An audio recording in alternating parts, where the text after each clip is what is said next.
Today we'll be together with Claus Eriksson on a number of spring fishing trips. Claus will be fishing different locations as he explains about strategy and technique. Her foran os, der har vi et rigtig flot muslingerev. Så den bedste fiskeplads på sådan en rev her, det er faktisk meget sjældent ude på spidsen. Og jeg kan faktisk være ude næsten midt i kart. Så har jeg kun 10 meter ud til kanten. Og jeg har en masse fiskevand foran mig. Lige her har vi lige 100 meter med mørk bund, dybt vand ind under land. Det er fine forhold, jeg har gode vind at kaste i. Og fiskene, de kan stå alle steder omkring mig selvfølgelig. Så det er vigtigt, at jeg både fisker ude foran her, og så i en vifte ind over mod land. Og der var fisk! Claus gives detailed explanations about the tackle and fishing techniques. Det gør jeg sådan hver anden gang, der tager jeg de her små, hurtige nyk. Det er omkring 0,60 heroppe i den tykke ende. We'll look at the leader in detail and see the flies close up. We'll see how they're fished and how they're tied.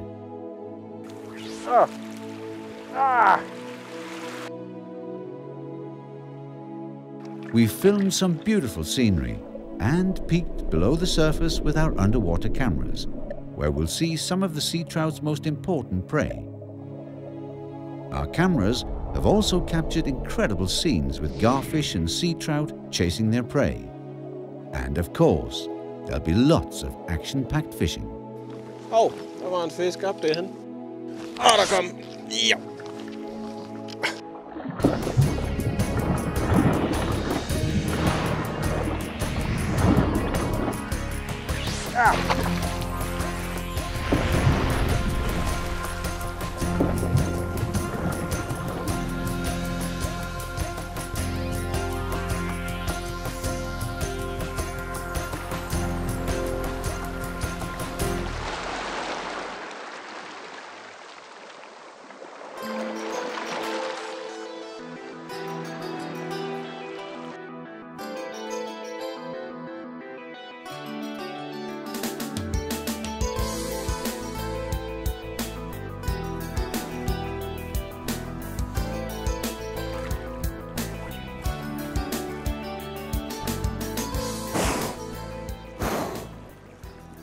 Fishing can be good even in very early spring, even if the water temperature is close to zero.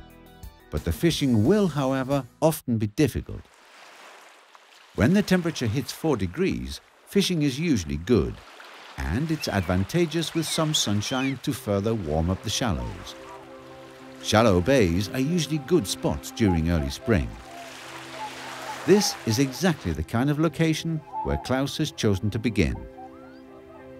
It's not an inlet, but a very shallow bay, where on a day like this, the water temperature easily rises a degree or two.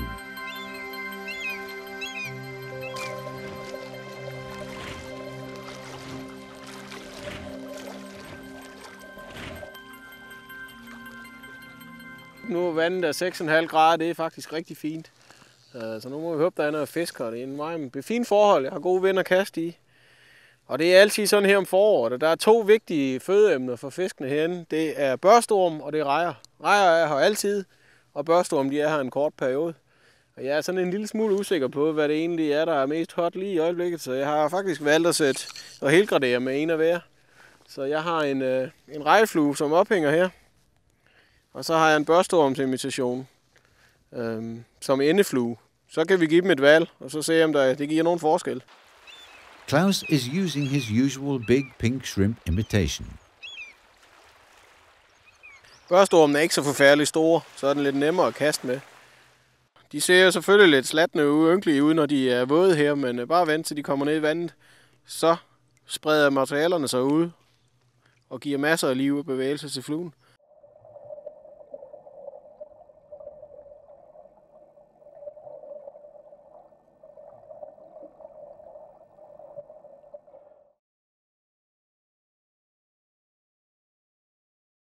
Ja, men den ligner en børstorm i mine øjne, den her i hvert fald. Og der er godt med flash og glimmer i den. Jamen, nu må vi se. Det er en dejlig vind her. I hvert fald, når man er højrehåndskaster. Og fiskene, de kan stå alle steder omkring mig selvfølgelig. Så det er vigtigt, at jeg både fisker ude foran her, og så i en vifte ind over mod land. Og der var fisk. De kan gå meget tæt på.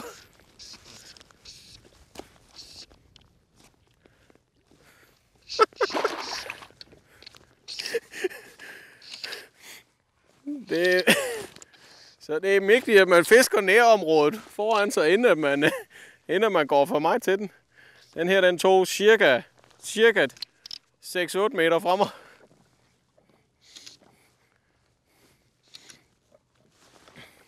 Og det er for øvrigt en fin blankfisk.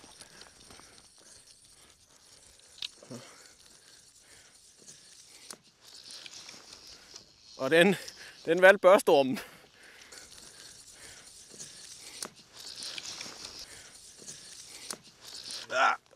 Så gik den ind i dig.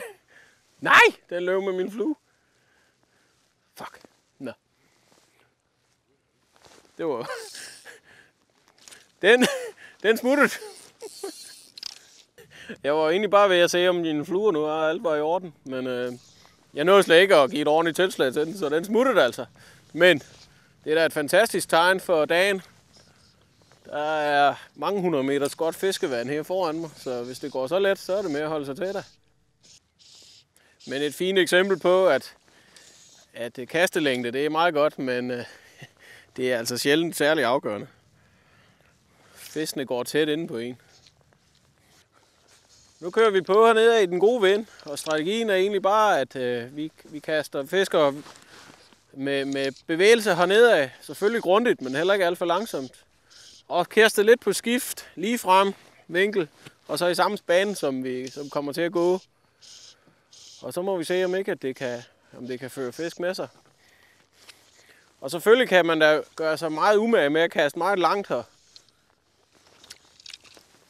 Men mine erfaringer siger jo altså bare, at fiskene går i den dybde, hvor jeg går, altså her i skridtdybde, og så måske fra ingenting, og så 20 meter foran mig, max. Så jeg vil hellere kaste afslappet og kort, og så ellers komme fremad, så jeg kan finde nogle fisk. Det her med at gå og gøre sig meget umage med at kaste de sidste 3 meter, er generelt ligegyldigt. Det kan man gøre, hvis man ser en fisk langt ude i overfladen, eller der ligger en sten, man synes, at man skal ud og affiske, som er vigtig. Så kan man gøre lidt ekstra umage med at komme langt. Men her, afslappet kasterytme, og så ellers få affisket noget vand, så vi kan finde de her fisk, som forhåbentlig er her. Ja, det ved vi, at de er, for vi nåede dårligt at gøre fluen våd, før den var der jo. On a location like this, sea trout swim lazily around.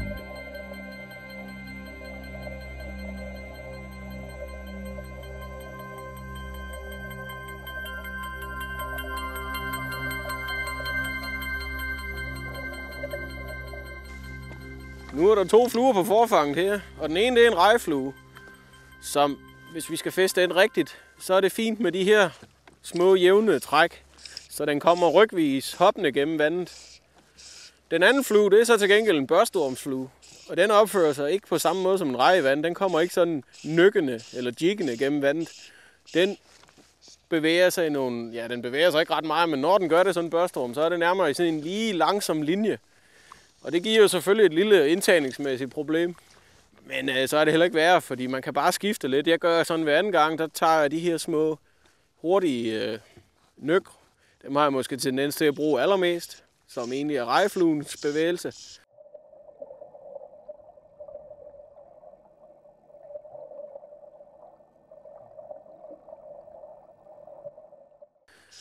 Og så hvis man har prøvet det, og det er ikke resultat, jamen så lægger man ud. Og så prøver man at favorisere børstormen lidt med de her lange bevægelser her. Langsomt, roligt, glide igennem vandet for fluen.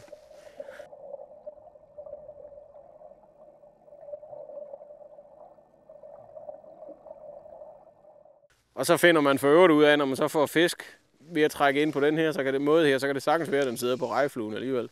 Så mere skal man heller ikke nødvendigvis lægge i det. Men der kan godt være forskel på indtagningshastigheden og fiskens interesse på de givende dage. Især hen, når vandet er lidt koldt.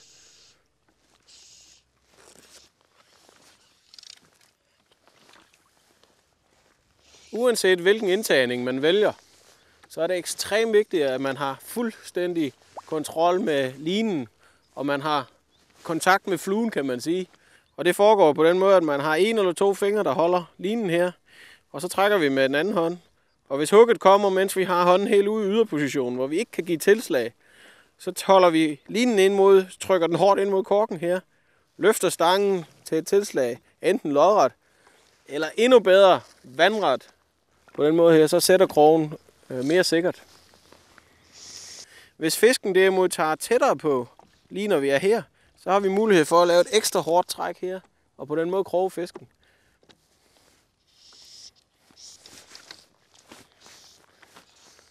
Det er vigtigt, at når man igen skal holde kontakt med fluen, at man peger sin topper og sin stangspids ud mod fluen.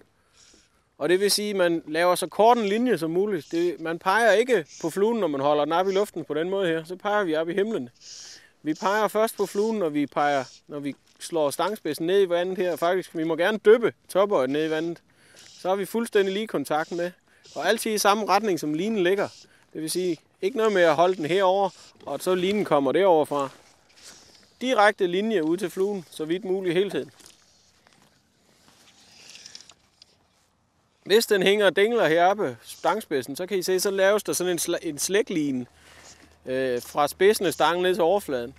Og det skal stramme op, inden man kan kroge fisken, og det duer ikke. Det vil sige, den skal vi have formindsket eller fjernet helt og ned i vandet med stangspidsen her.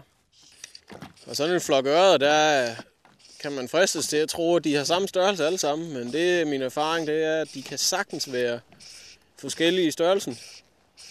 Og meget ofte er det de små, man får kontakt med først. Men efter sådan 2-3 undermåler kan man godt lige pludselig fange en stor fisk. Så man skal endelig lige holde sig lidt til, når der har været kontakt. Også selvom det er små fisk.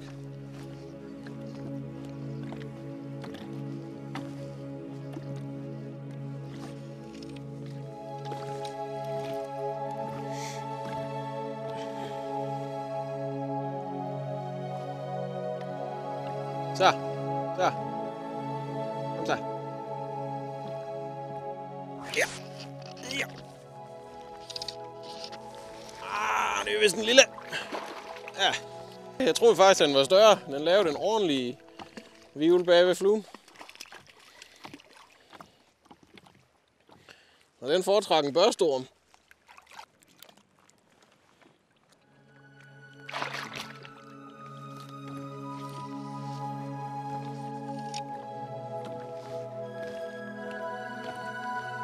Der var en fisk i overfladen nede her.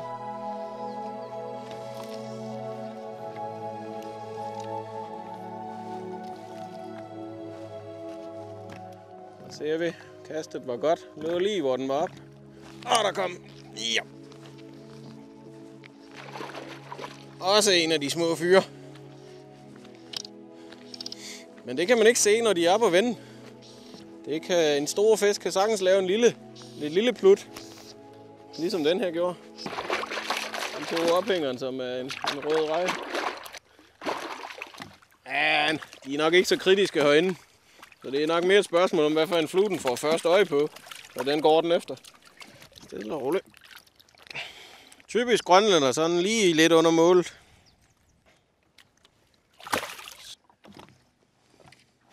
Og den gik jo netop i samme spor, som jeg har været her.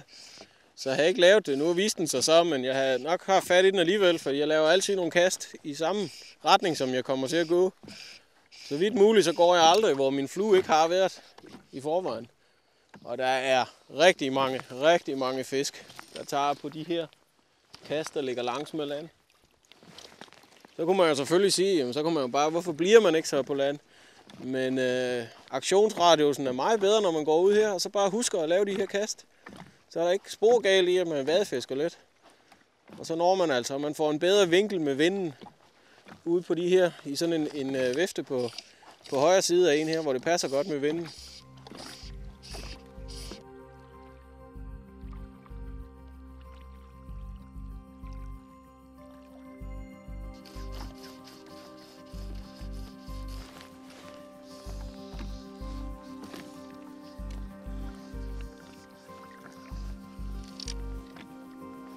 Der var en fisk op derhen.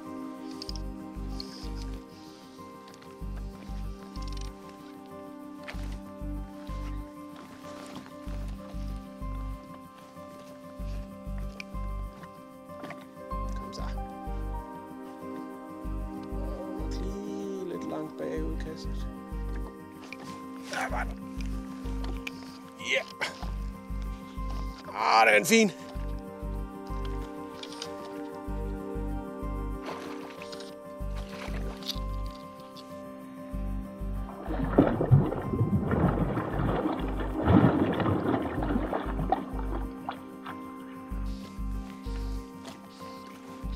Jeg tror faktisk kastet lå lidt bagved den, men vandet er klart, så den kan nok se, hvad der foregår her. Den har taget ophængeren. Rejfluen.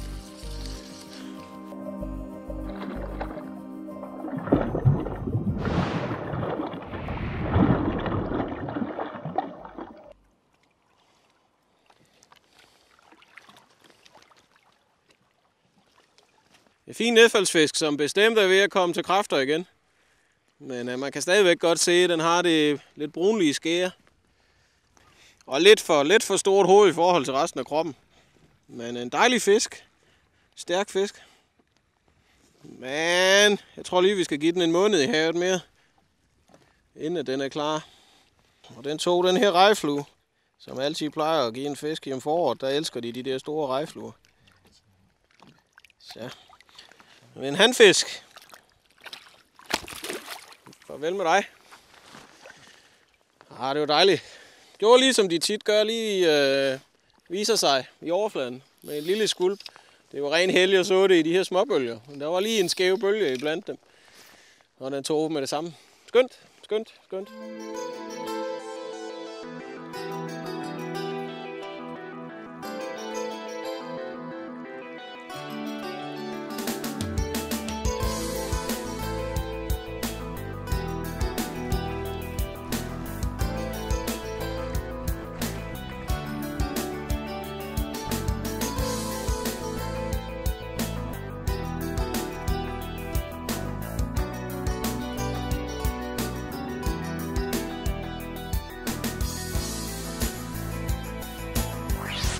Nej!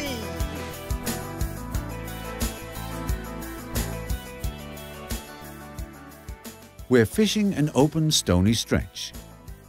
This is another quite similar stretch further into spring, with deep water close to shore and a bottom with a good variation between sand, small reefs, weed beds and sandbanks.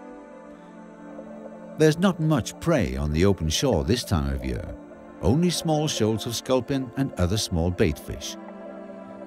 Sea trout chase individually or in small shoals along these shores, where they swim lazily around on the lookout for food.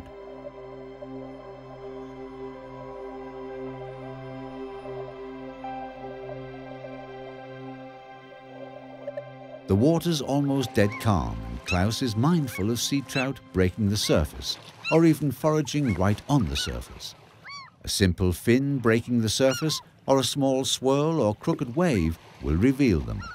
It's a little too early to spot sea trout on the surface on a regular basis, but it's important to be on the lookout. Der var en fisk.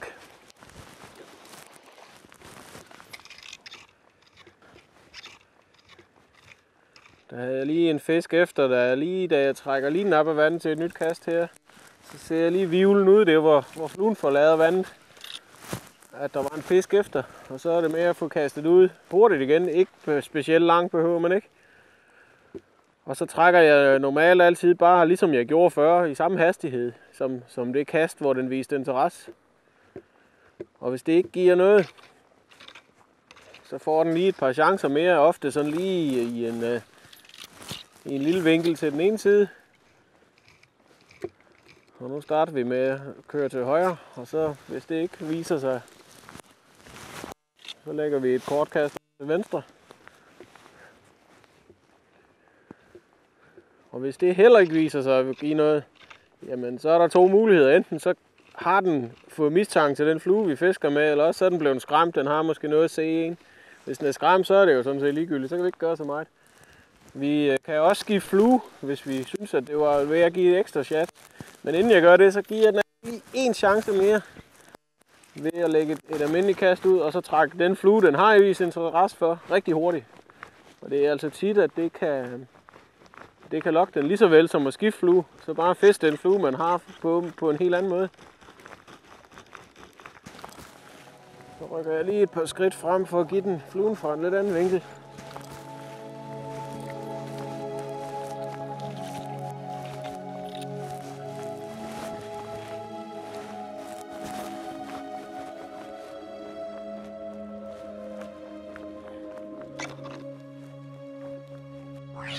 Ah.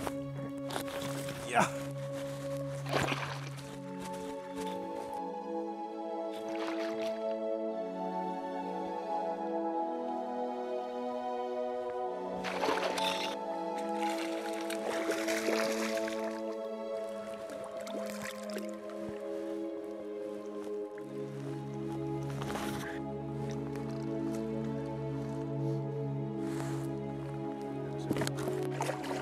Det er meget elegant.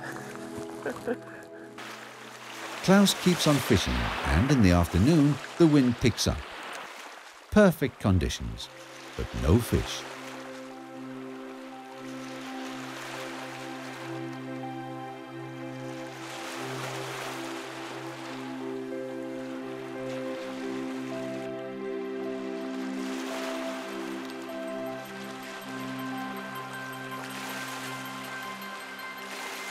And then, as all saltwater fly fishers have experienced, Nah.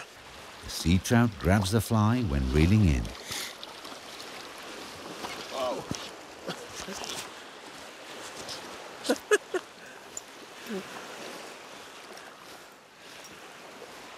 Sådan kan man også fange dem.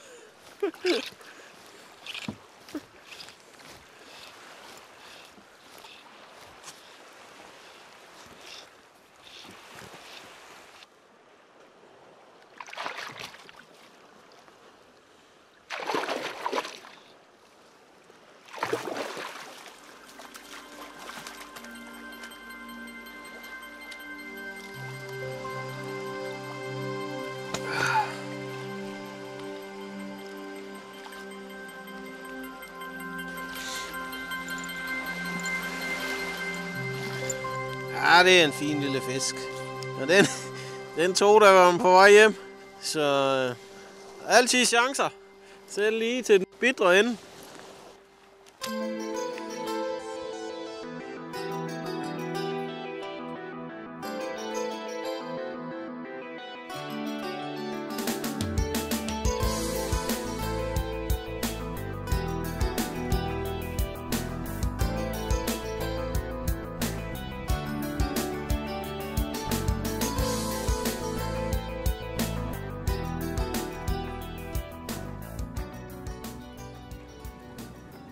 We're with Thomas Hansen on the inlet. It's later in the spring and the water is now up to 10 degrees. The inlet has very beautiful and fat sea trout right now.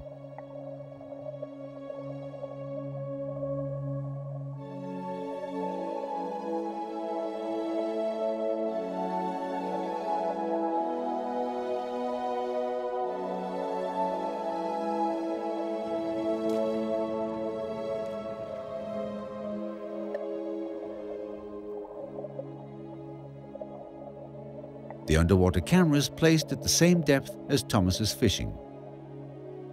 He moves slowly around, casting in all directions.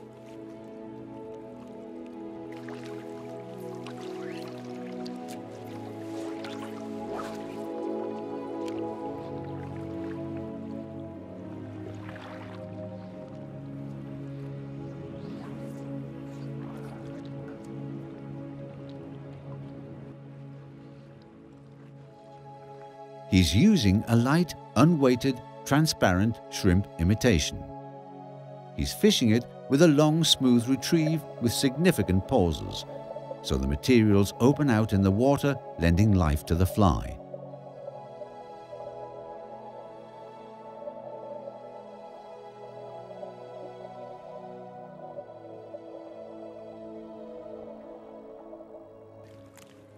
When he feels a fish, he speeds up.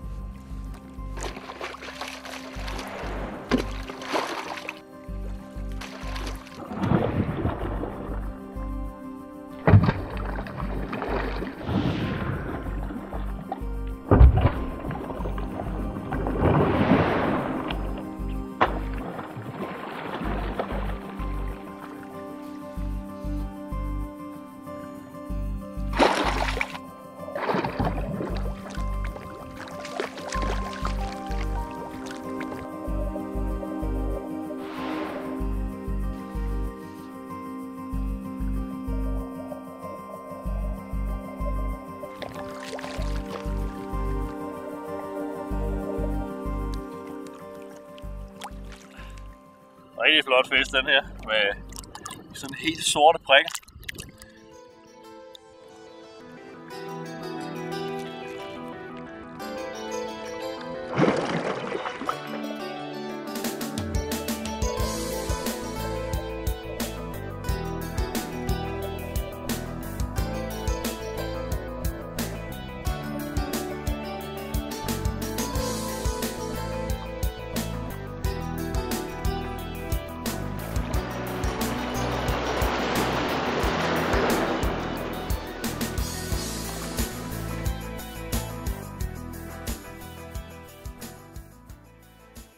It's not always possible to predict the best locations.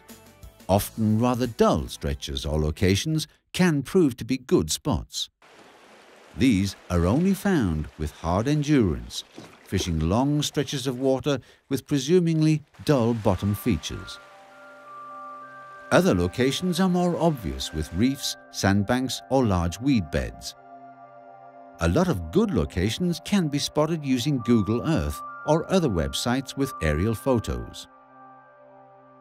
We'll be fishing a location similar to this, a small, well-defined area with a nice varied bottom and vast sandy areas on both sides.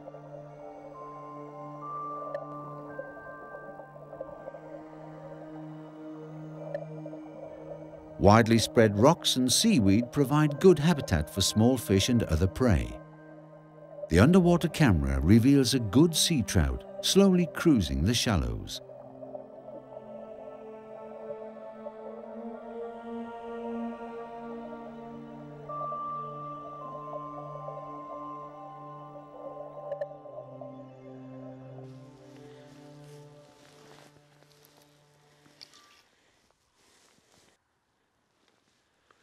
Nu står vi her ved et rigtig fint parti. Det er ikke så langt. Sandbund omkring os, mørk bund foran os. På en 100 meters penge her langs med dybt vand, det er helt perfekt. Så nu må vi lige prøve at se, om der er nogle fisk herude. Så ophængeren, der har jeg sat min lyserøde pattegrisreje her på. Ikke overraskende, den har jeg meget svært ved at undvære. Men i går aftes, ikke så langt nordfor her, der fik jeg altså en fin fisk. Og da jeg sprættede den op, så var den fyldt med børstorm. Og vi er godt nok lidt langt hen på børstormsæsonen, men den har altså fundet dem.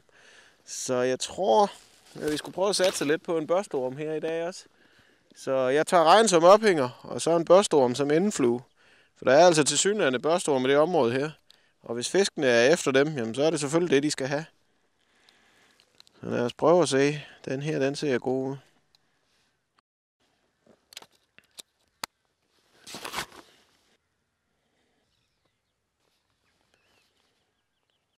This wormfly only has one hook, placed at the very back of the fly. It's a very mobile fly and hooks well. You can see how to tie the fly in the bonus material.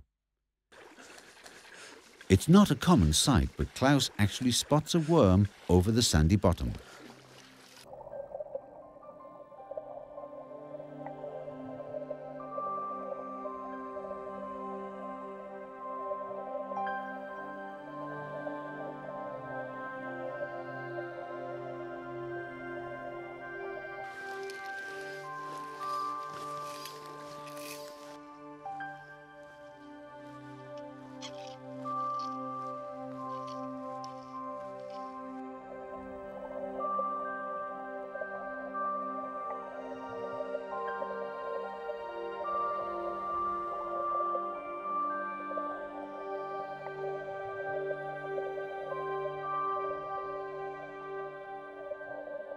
Klaus is alternating between short, fast pulls and long, smooth ones.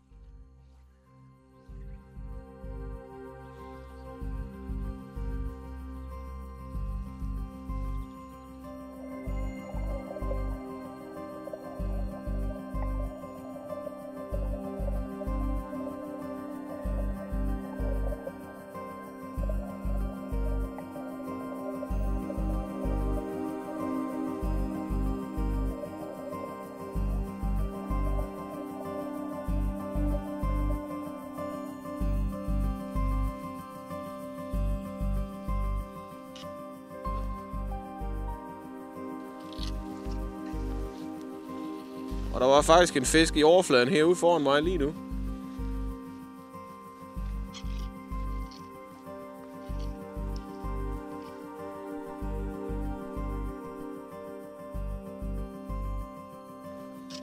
Ja, anden der.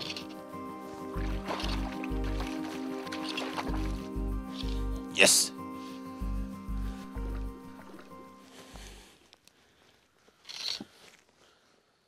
Og han sidder på børstormen.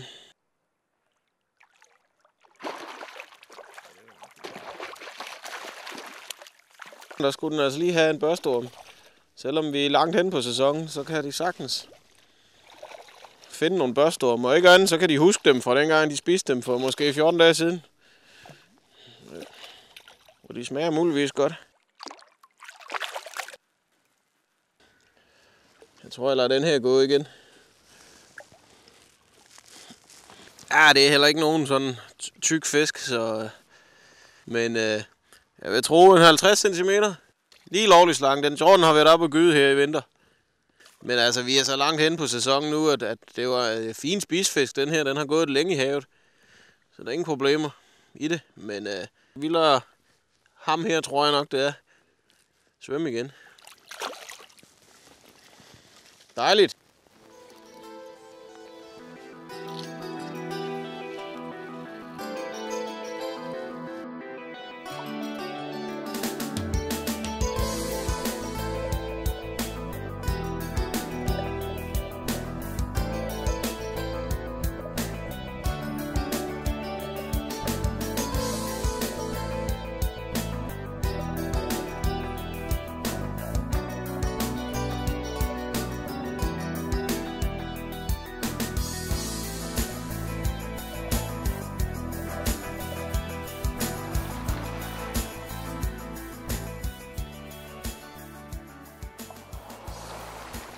Stone reefs and mussel beds are prime locations for catching sea trout.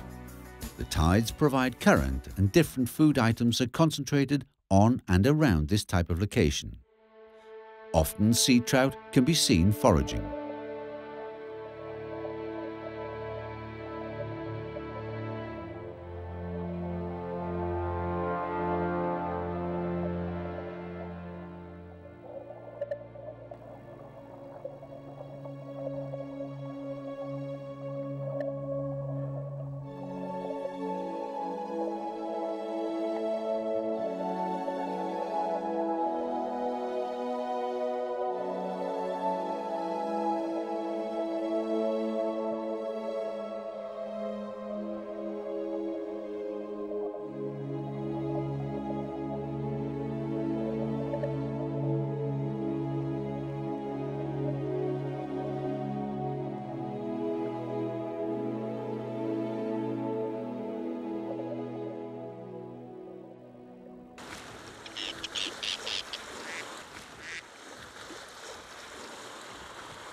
Her foran os, der har vi et rigtig flot muslingerev. Strækker sig fra her og så 50-60 meter ud af her, og der er ikke ret dybt. Der er knædyb vand faktisk hele vejen derude af. Og der ligger lige en sten derude, der bryder, og man kan vade på den anden side af den sten også. Og fiskene, de kan selvfølgelig være over hele revet her. Det mest oplagte, og det man oftest ville tænke på at gøre, det var at fiske lige ud af revet her, holde sig på den lave del af revet, og så fiske kanterne lidt, og selvfølgelig lige frem. Det er sådan set fint nok, men det er tit med sådan nogle rev, at herinde, helt ind under land, på både højre og venstre side, der har man sådan nogle dybe huller. Og man kan næsten tænke sig til det, at når havørnen den kommer trækkende langs med kysten, den har ikke det store overblik, som vi har. Så den trækker langs med kysten, pludselig ender den med et lavvandet rev her, så fiser den ikke lige ud på spidsen, eller krydser det bare sådan lige, fordi der er meget lavt her. Så kører den lidt rundt her i det dybe hul, på højre eller på venstre side af revet her.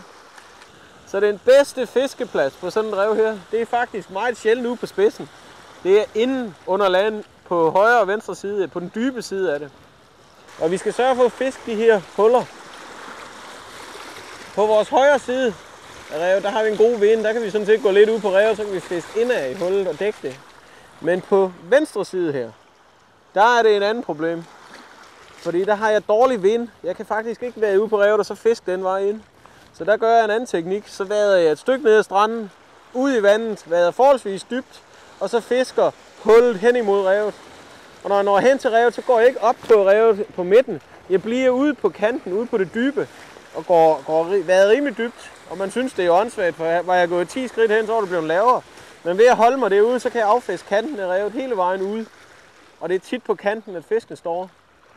Var jeg gået op på revet, så skulle jeg ustandsligt kaste i modvind, ud imod. Og i den vind her havde det været et problem. Så nu går vi herhen, og så starter vi langt væk fra revet faktisk. Og så fisker den dybe hul her, og ser om der er en fisk inde i det.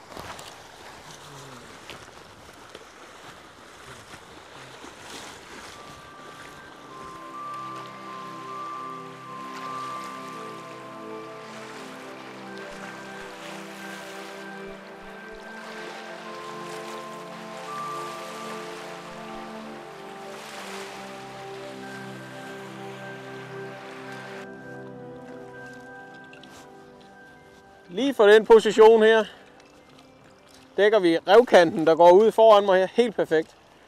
Fluen kører lige ud på det dybe, og en fisk, der står inde på revet, kan se den, og en fisk, der står ude på det dybe, kan også se den. Så her offer man lige et par kast. Det er tit her, fisken den hugger.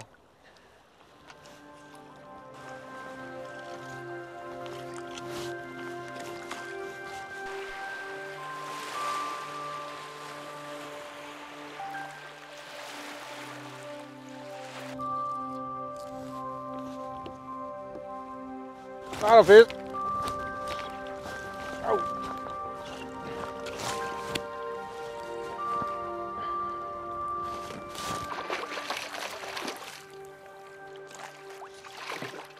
Så var den der.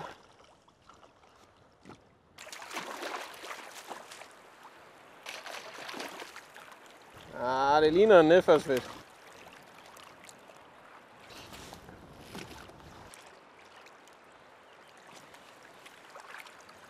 Ja, det er en nedfaldsfisk, den er da ved at komme godt til hektar. Den er da fin, men den har lige det der orange, få røde, brunlige pletter. Og jeg synes, den skal have en måned mere i havet, inden at... Så vi håber på et gensyn her på revet.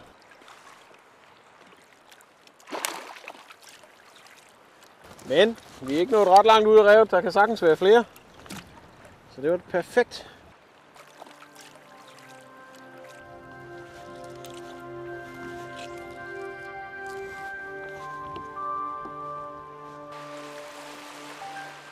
Så fortsætter man lige om lidt op på revet, men inden man gør det, så lægger man lige et par kast helt op over det lave vand, for lige at dække. Der kan sagtens stå en fisk på 30 cm vand inden midt på revet, som vi har skræmt, hvis vi bare var stormt derhen.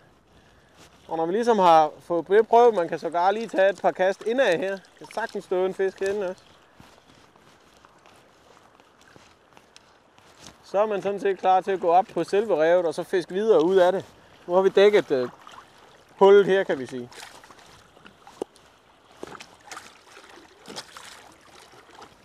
Og så man kan se, der bliver straks lavere her.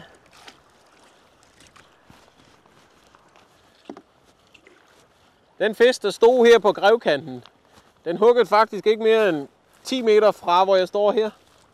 Og havde umiddelbart været nem at nå herfra, hvis ikke at man har haft en vind skråt ind lige i hovedet, den retning, som besværliggør kastene. Så derfor var det meget nemmere at fiske den indenfra af, og så herudad. Men lad os nu se, om der er noget den vej herudad på kanten.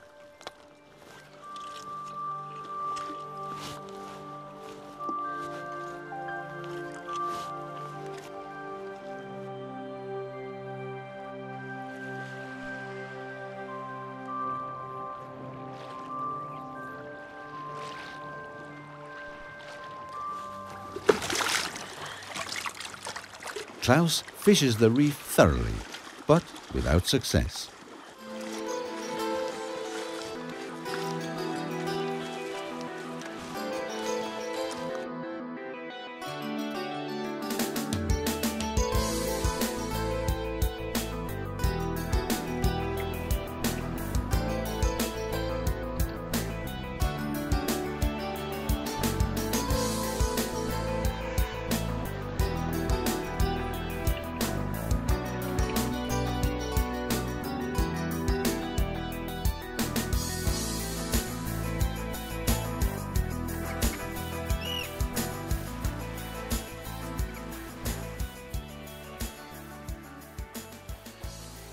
Mit forfang til kystflue, det er rimelig simpelt. Det er fra det flydende skydehoved.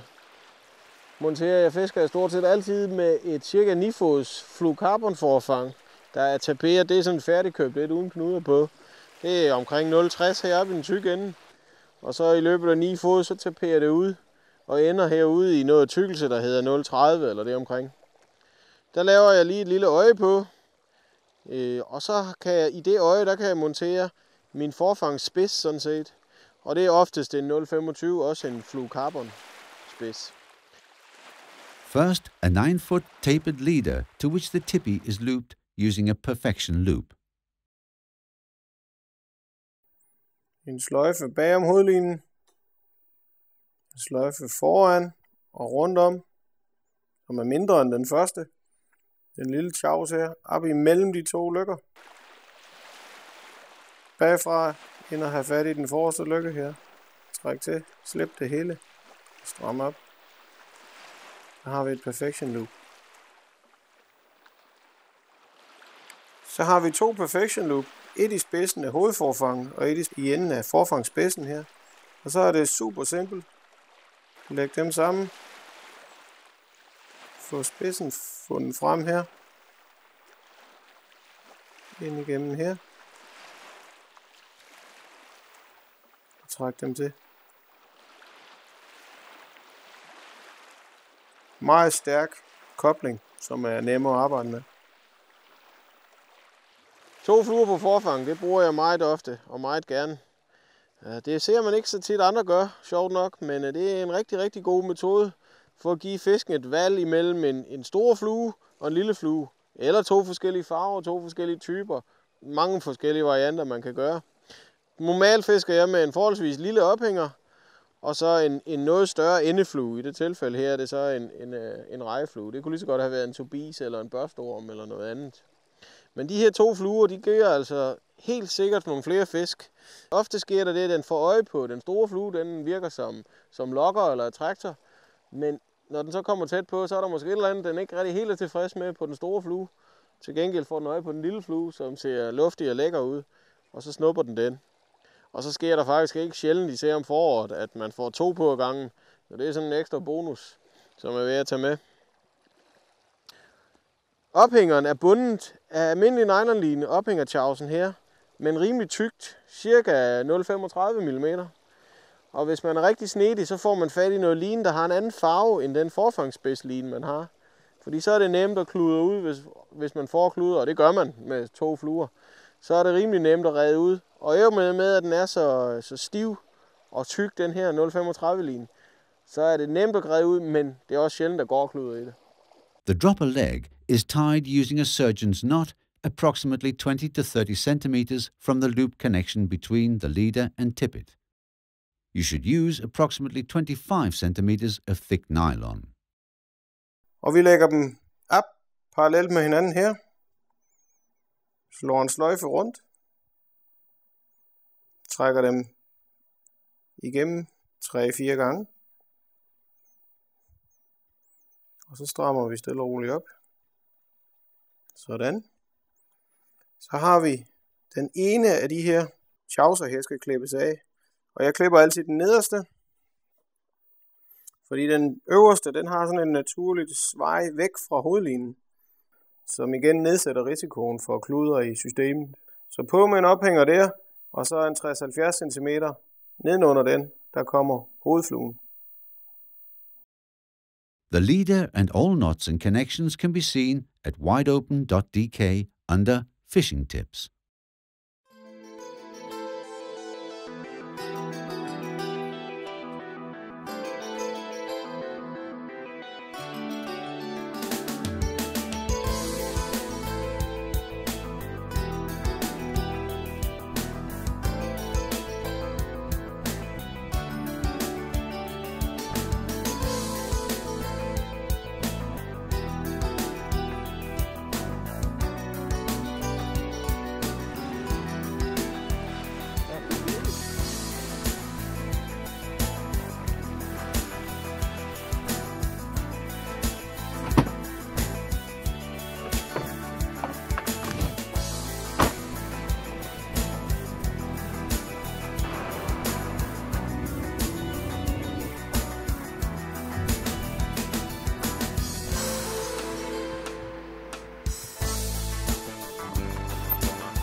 En af de vigtigste ting under forårsfiskeriet, synes jeg, det er at fiske noget frisk og noget nyt vand. Det er simpelthen at finde de her fisk. Jeg har ikke indtryk af, at fiskene bevæger sig over særlig store afstande. Selvfølgelig trækker de lidt frem og tilbage på pladserne, men det er ikke sådan, at de trækker flere kilometer dagligt. Så det gælder om at finde fiskene, og de klumper tit sammen i små flokke, grupper nogle få steder. Og der er kun et at gøre, at finde fiskene. Det er på den hårde måde, det er at få affisket noget vand. Og det gør man jo på to måder. Enten så kaster man ud, og så flytter man sig for hvert kast. Det er jo den mest oplagte måde. Og det skal man selvfølgelig også gøre. Men en anden måde, det er simpelthen at flytte plads. Og det vil så sige, at når man har fisket et område i et vis antal kast uden resultat, så ruller man ind, op i bilen, kører videre til det næste og prøver det. Og det kan være et skift på måske 2-3 kilometer til en plads af samme type, som kan gøre forskel på succes og fiasko. Man kan også skifte til helt anden type plads, altså man kan skifte fra fjord til den åbne kyst eller omvendt. Det kan tit være rigtig godt, for fiskene har tendens til at være enten det ene eller det andet sted. Så jeg skifter om foråret plads rigtig mange gange, og en 4-5 pladsskift i løbet af en dag, det er fuldstændig normalt for mig. Og det er også derfor, at på et eller andet tidspunkt finder jeg næsten altid fiskene. Men det er da ofte, at det ikke er det første eller det andet sted, at jeg forsøger mig.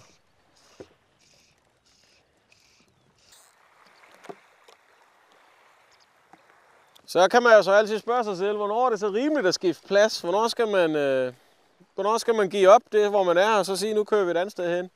Og det skal der selvfølgelig være lidt psykologi i, for hvis man ikke tror på det sted, man fisker, så skal man omgående forlade det og køre et andet sted hen. Hvis man stadigvæk har troen og mener, man gør det rigtigt og er det rigtige sted, så skal man selvfølgelig blive. Her har vi foran her måske et badekar på 1 kilometers længde. Så der er masser af fiskevand at gå i gang med. Jeg tror, at jeg vil affiske cirka det halve af det. Og hvis jeg ikke har set en fisk på halvdelen af det her affiskning her, så tror jeg vil flytte til et andet sted hen. Omvendt har der andre fiskepladser, små koncentrerede muslingerev. Jamen, jeg behøver at tage 4-5 kast for at vide, om der er fisk eller ej. Og det ender jo ofte med, at man tager mere end 4-5 kast. Men faktisk efter de første 4-5 kast, så er det afgjort, om det bliver et succes eller ikke en succes på sådan nogle meget koncentrerede pladser. Så det er med forskel, hvor længe og hvor store chancer man skal give hver en plads selvfølgelig.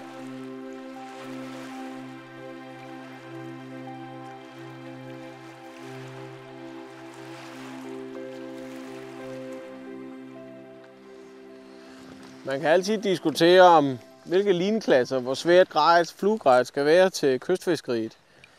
Jeg synes ikke, svaret er entydigt. Jeg synes, at der er forskellige situationer til forskellige grej. Lige nu her, der fisker jeg i et badekar, der er dybt ind under land. Der er næsten ingen vind. Og der fisker man en klasse 6-stang, og det er fuldstændig perfekt til sådan nogle forhold her. Jeg har ikke noget behov for at kaste enormt langt her. Fiskene går tæt på mig. Jeg har fin vind at kaste i. Og her er den lette stang. Bare dejlig at fiske med. Nem at håndtere. Sjov at fange fisk på. Havde vi derimod haft en kraftigere vind ind fra siden her, jamen så havde 6'eren haft lidt problemer. Hvis jeg havde haft en dum vind ind over min højre skulder her, så havde jeg haft svært ved at kaste med den her stang. Havde jeg haft behov for at kaste meget langt, Eller havde jeg nu fisket med en meget stor tobisflue eller en stor sort natflue til noget sommerfiskeri, så er 6'er-stængerne ikke sådan helt med. Der synes jeg, at en 8'er-stang er langt bedre og nemmere at have med at gøre. Så jeg synes, at både det lette 6'er-grej og det kraftige 8'er-grej, det har sin plads, afhængig af vejr, vind og pladsforhold. Så derfor har jeg meget fornøjelse ud af at have et sæt af vejr faktisk. Skal man nøjes med et enkelt sæt, så synes jeg, at den gyldne mellemvej, altså en klasse 7, det er en perfekt løsning. Den kan løse stort set alle ting. Klaus is fishing an open, stony coast. There's a deep bathtub with a stony bottom close to shore. The wind is head on, and Klaus will show us how he deals with this situation. He makes sure to cover the shallow water in front of him before wading out.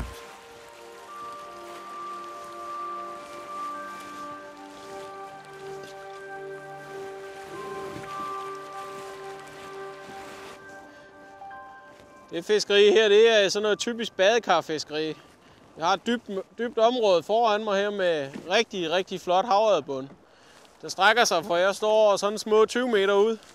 Og så bliver det egentlig, så kommer der en sandrevl, men badekarret er så dybt, vi kan ikke være igennem det. Og så kommer der ellers noget uinteressant længere ud. Så det er det eneste kar her, fra hvor jeg står 20 meter frem. The water's clear, and we've placed an underwater camera on the edge between the sandbank and the bathtub.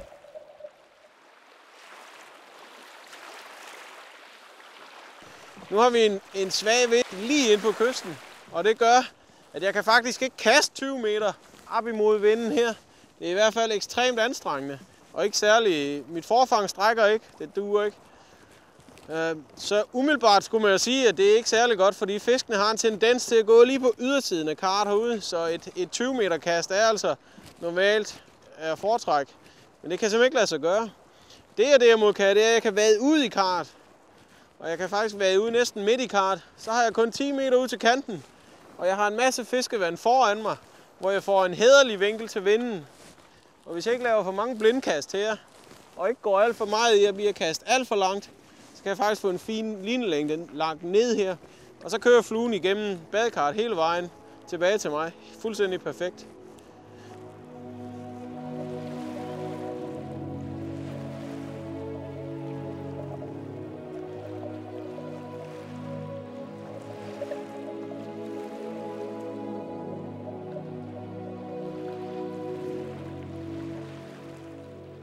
Som udgangspunkt vil man jo stå på stranden, og så vil man kaste mere eller mindre vinkelret sin flue ud. Men det er rigtig svært i den vind her, og derfor er der mange, der giver op i sådan noget her. Men det er faktisk fuldstændig perfekt, så længe vandet er klart. Der er gang i vandet, der er bevægelse i det. Fiskene kommer tæt ind i sådan nogle forhold her, og de hugger fluerne. Så det er godt betalt sig at slås lidt med det. Og jeg vil faktisk sige, at vi er ikke bange for at bruge vade lidt dybt. Bare kaste på langs ind imellem, på langs og skråt ud af. Og så glem den der strenge vinkel lige ude i vinden. Det er ligegyldigt. Vi dækker vandet fint på den anden vej her. Havde vinden været i ryggen derimod, og jeg kunne lægge fint ud her, så var jeg jo stort set blevet inde på land. Så har jeg ikke været ude midt i badekarret her. Men det er jeg nødt til nu, og det fungerer glimrende. Klaus believes in choosing as light tackle as conditions allow. Men det her det er en klasse 8-stang, og lige netop i sådan nogle vindforhold, sådan noget vejr her, der kommer 8'eren rigtig til sin ret. Det er ikke, når det blæser mest, at man har mest fornøjelse ud af en lidt kraftigere stang, men det er, når det blæser fra lidt dumme vinkler som dem her. Så kan man altså alligevel tvinge noget line ud, som det har været rigtig svært at fiske her med en klasse 6-stang.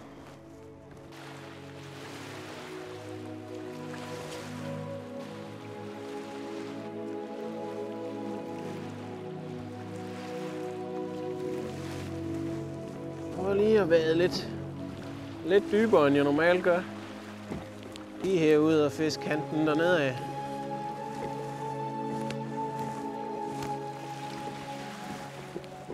Here's a good example of a sea trout searching for food along the edge of the bathtub and the sandbank.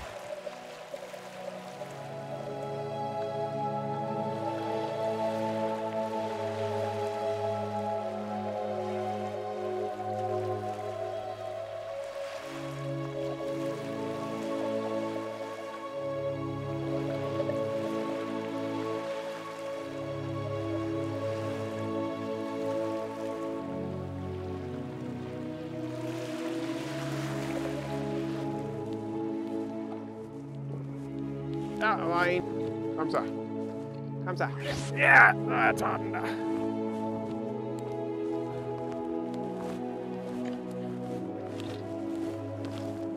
Så er der godt nok nu.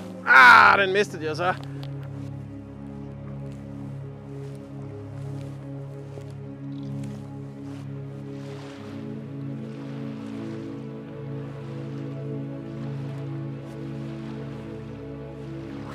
Jo.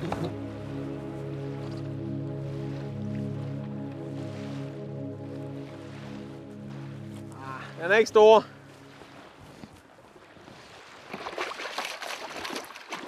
En fin tyk fisk. I hvert fald over mindstemål, den her.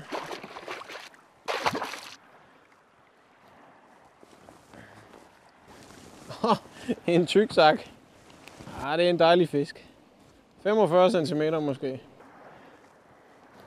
Men jeg tror, jeg får en mere her.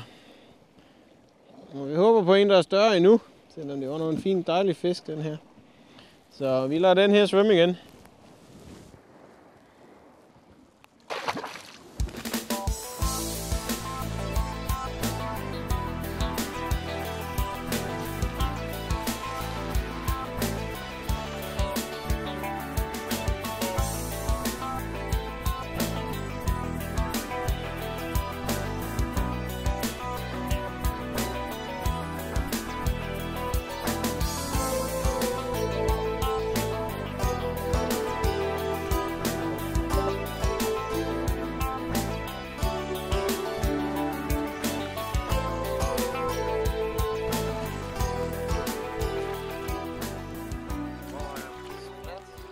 When you've caught a sea trout and brought it home for the table, it's always interesting to examine what the trout's been eating and comparing it to the fly you used to catch it.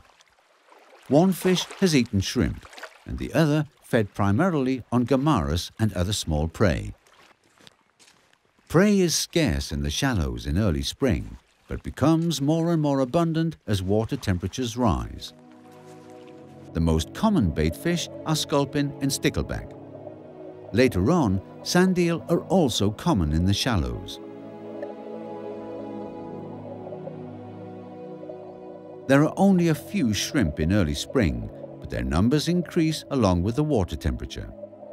Once the temperature rises above 12 to 14 degrees, mighty clouds of mysis appear along the shore. Mysis are small crustaceans, somewhat smaller than shrimp. Most species can grow to 2 centimeters or a maximum of 3 centimeters. Often they'll hover motionless in shallow water at an upwards angle and usually close to vegetation. They seem dull and slow, but move surprisingly fast when spooked. They often appear in huge clouds and can move quite far.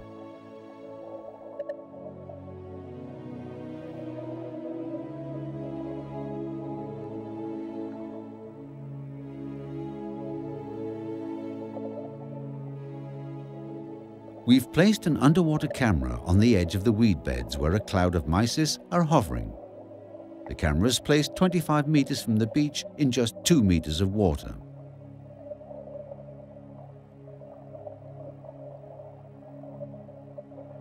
The entire cloud reacts surprisingly fast if danger approaches.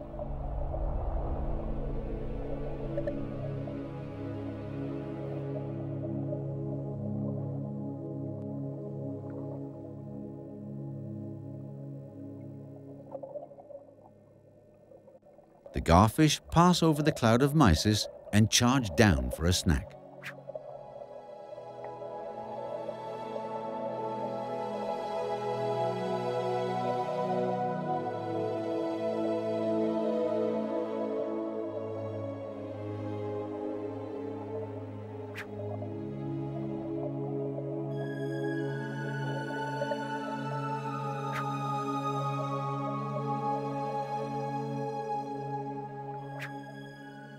In the bottom left of the screen, a sculpin also wants to take part in the meal.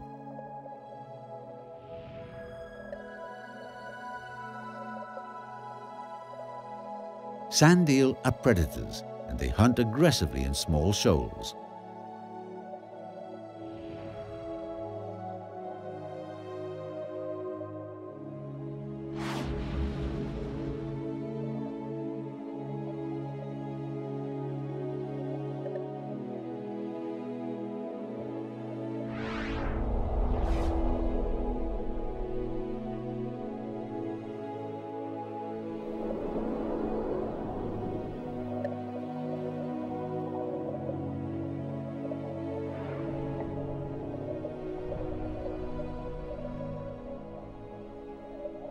And, of course, there are sea trout.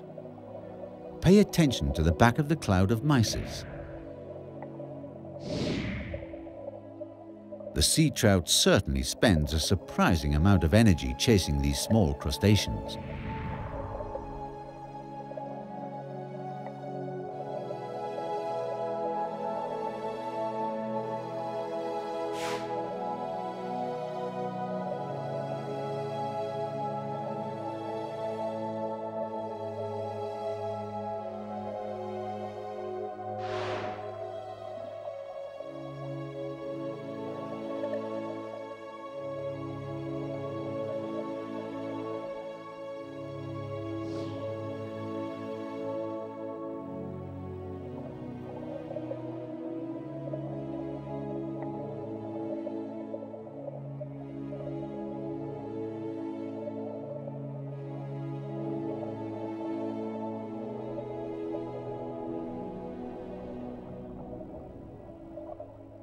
Huge clouds or shoals of mysis are a good sign.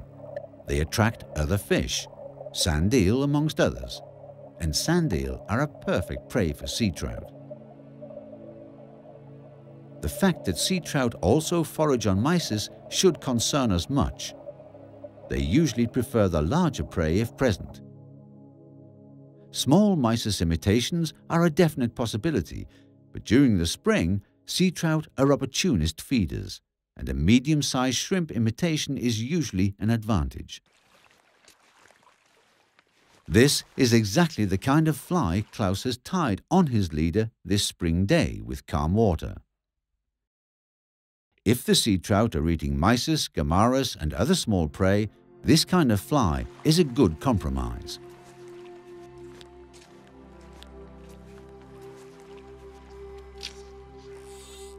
Klaus spots a trout on the surface.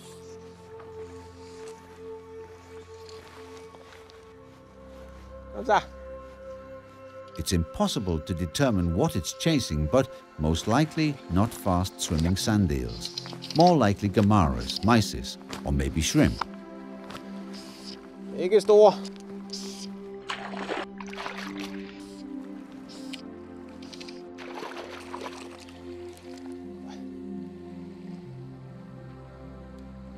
Ja, der var en igen derhen. Der er mere at komme efter. We've deployed an underwater camera in the middle of the bathtub. It shows small shoals of small sea trout swimming lazily by. It's clear that they're patrolling for prey, first swimming one way and then the other.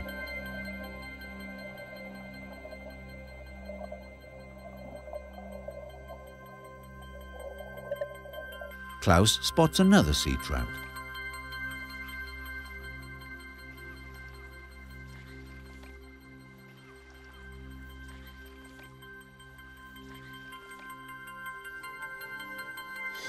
Nu, det var lige her, den var jo. Ja, der var den. Nej! Det var da utroligt, som man kan miste dem.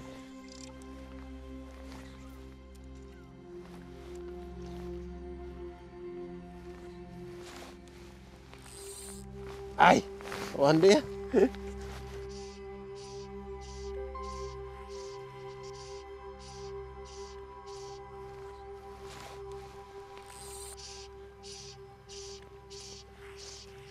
Ja. Ah, lille.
We're at a stretch that looks a little dull, but the bottom structures are very varied. Our camera is placed quite close to land, and it only reveals a few small sea trout. On a location like this, it's all about finding the spots where deep water cuts through the sandbanks and comes close to land. Lige her har vi lige 100 meter med mørk bund, dybt vand ind under land. Man kan se det på kystprofilen. Den laver en ganske lille pynt eller runding her. Og det er altså det kan være rene magneter på sådan et ellers meget sandet fiskestræk. Der lige er sådan et sted med lidt mørk bund, der kan samle sig forskellige fisk ind i sådan noget.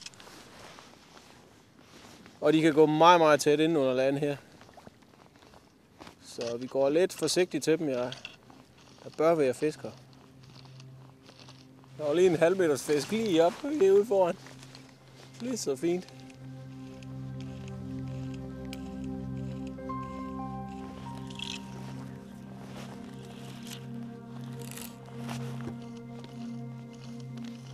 Så, ej! Vi ser, om vi ikke kan finde en fisk her.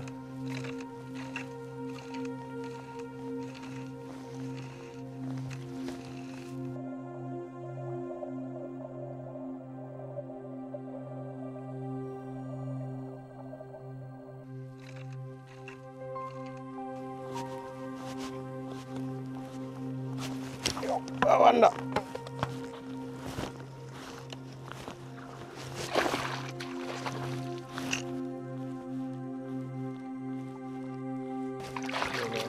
Målfisk. Lidt mere måske.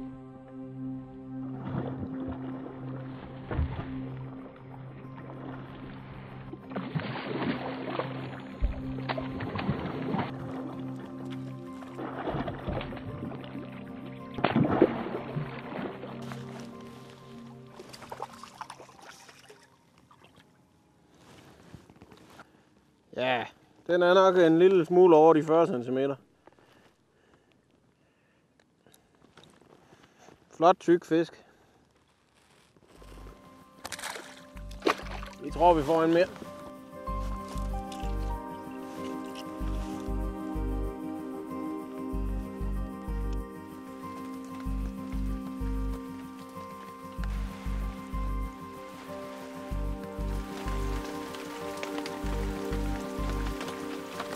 Så. Ja.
As spring progresses, more and more sand eel enter the shallow water near the shore.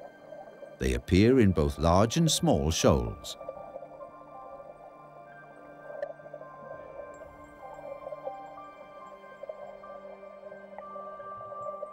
The first mullet also appear at this time.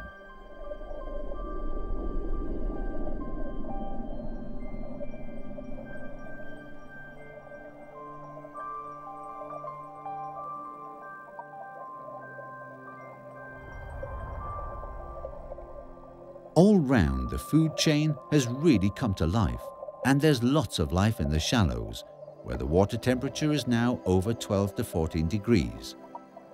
Here are sprat and a shoal of small fish, and of course, a sea trout.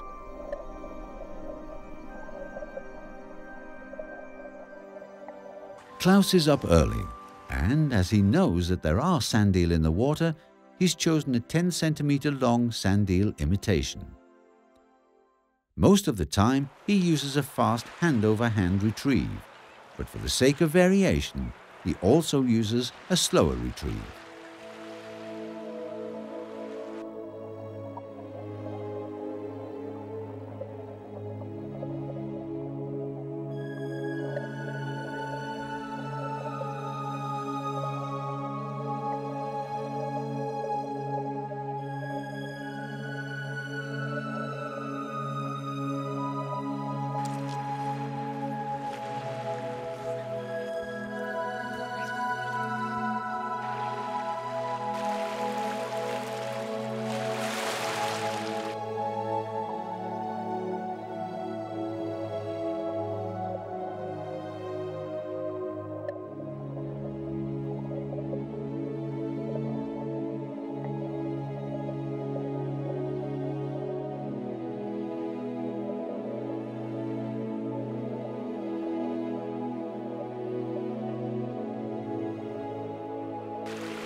Ja. Ej, den kom lige med en bølge efter fluen, og så... Wak! Fedt, mand!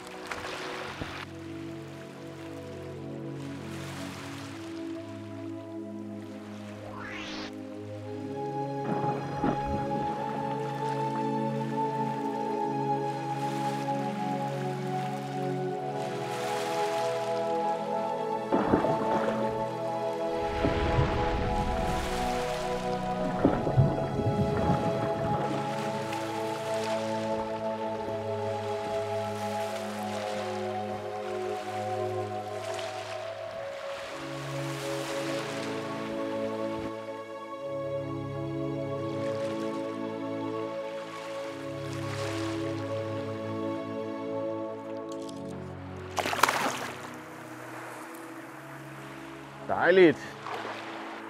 Så kan det godt betale sig at stå tidligt op om morgenen. Nu har han fået pakket sig selv ind i flydende tang.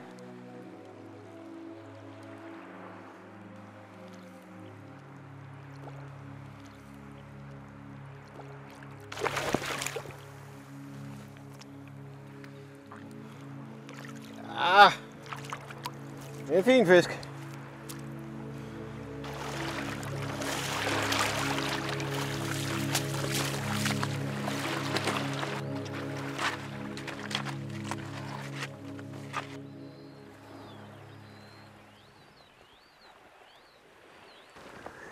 Hvordan er den kroget? Lige præcis som de plejer med selve hovedkrogen, den har slet ikke fat. sidder rigtig godt fast. Så den der lille ekstra krog der, den snupper altså tit fisken. Når vi har de her langvingede fluer, så er vi sikre på, at de får ved krogen, når de tager den.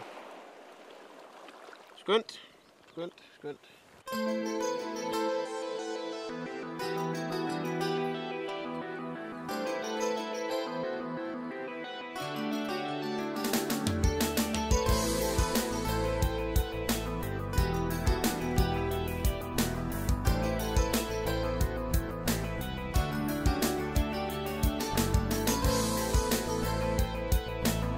Og der kom.